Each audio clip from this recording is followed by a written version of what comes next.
ஹிந்தியில் யா வரிசை பார்க்கலாம். யா ஹிந்தியில் எப்படி போடணும்? வாத்து மாதிரி படம் வரைய போகிறோம். ஆனால் முட்டை போடக்கூடாது. மேலே முட்டை போட்டோம்னா அது தா வரிசை ஆயிரும். முட்டை இல்லாமல் போட்டோம்னா யா. இப்போ யா துணை எழுத்து போடுறப்ப எப்படி செய்யணும்? இதே எழுத்து கூட பக்கத்தில் ஒரு கோடு போட்டுட்டோம்னா யா. அடுத்து ஈ எழுதுகிறப்போ வாத்து மாதிரி படம் வரைஞ்சிட்டு மேலே போயிட்டு கீழே வந்து மேற்கோடுலேருந்து அப்படியே லெஃப்ட் சைடு போயிட்டீங்கன்னா ஈ. அடுத்து ஈ நெடில் எழுதுகிறப்போ யானா போடணும்.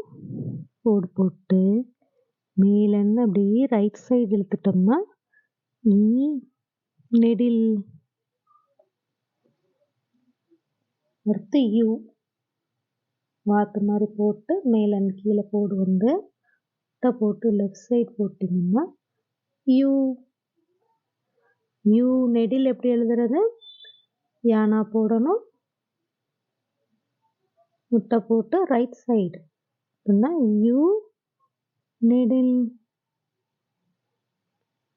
எப்பயுமே நம்ம மேற்கோடை தொட்டு தான் ஹிந்தி எழுத்துக்கள் எழுதணும். இப்போ யூரு யுரு அப்படி எழுதுறதுக்கு வாத்து மாதிரி படம் வரைஞ்சி கீழே சி. இப்போ மேற்கோடு ஃபுல்லாக தொட்டு போட்டுறணும்.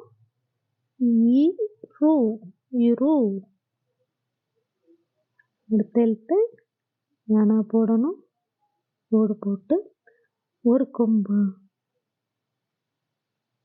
ஏ. ஐ ஐ எழுதணும். ஐ எப்படி எழுதுவீங்க? யானா போட்டு அதுக்கு மேலே 2 கொம்பு ஐ. யோ யானா போட்டு யோ ஓ சவுண்டு வந்தாலே ஒரு கோடு போட்டு ஒரு கொம்புன்னு ஞாபகம் வச்சுக்கணும். யோ.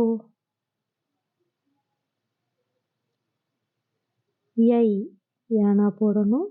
யௌ ஔ சவுண்டு வரணும்னா கோடு போட்டு 2 கொம்பு யௌ. அடுத்து எம் யஹ யானா போடணும். கோடு போட்டு மேலே ஒரு புள்ளி எம்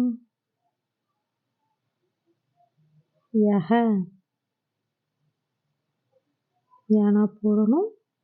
சைடில் 2 புள்ளி வச்சிட்டோம்னா யஹ.